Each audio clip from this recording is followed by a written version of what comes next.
Gujarati channel એક નજર કરીએ આજના મહત્વના સમાચારથી।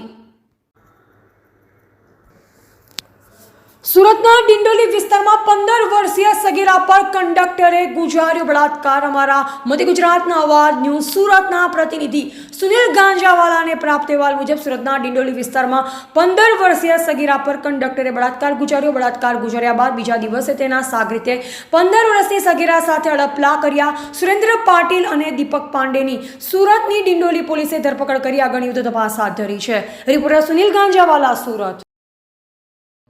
ડિંડોલી પોલીસ સ્ટેશન વિસ્તારમાં એક બાળકી સાથે દુષ્કર્મનો બનાવ બન્યો છે। આ ઘટનામાં હકીકત એવી છે કે એ બાળકી સાથે એમના જ પડોશમાં રહેતા એક વ્યક્તિએ એના સાથે દુષ્કર્મ આચર્યું હતું। સવારે એના ઘરે કોઈ ન હતું ત્યારે એના પેરેન્ટ્સને બધા બાથરૂમમાં હતા ત્યારે દીકરીના ઘરમાં તે આવ્યો હતો અને એને આવીને થોડું કામ છે ઘરમાં એમ કરીને અંદર આવ્યો હતો અને એની સાથે જબરદસ્તી કરી હતી।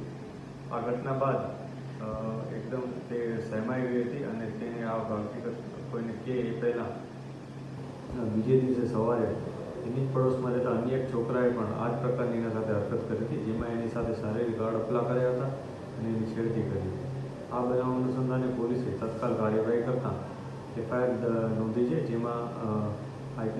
જેમાં પોક્સોની કલમો અને બીએનએસની જે દુષ્કર્મ બાબતની કલમો છે એ ઉમેરી અને ગુનો દાખલ કર્યો છે। અને આ ઉપરાંત આ ઘટનામાં પોલીસે બંને આરોપીની ધરપકડ પણ કરી છે। ધરપકડ બાદ બંને આરોપીઓને પ્રોપર ઇન્વેસ્ટિગેશન કરવામાં આવે છે અને આગળની કાર્યવાહી શરૂ કરવામાં આવે છે। સર, અન્ય જે આરોપી છે કઈ રીતના ધમકી આપી હતી એને પીડિતાને?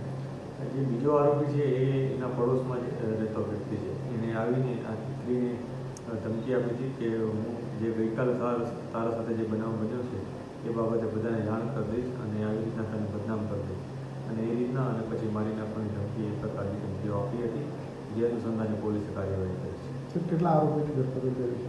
આ ગુનામાં 2 આરોપીની ધરપકડ કરી છે। પોલીસ આ બંને આરોપીઓનો જે પાસ્ટ છે એને પણ તપાસી રહી છે। જે પણ હકીકત સામે આવશે એ મુજબ અમે આ બંને આરોપીઓ પર અને અન્ય કોઈ વ્યક્તિ જે પણ હશે એના પર કાર્યવાહી કરીશું।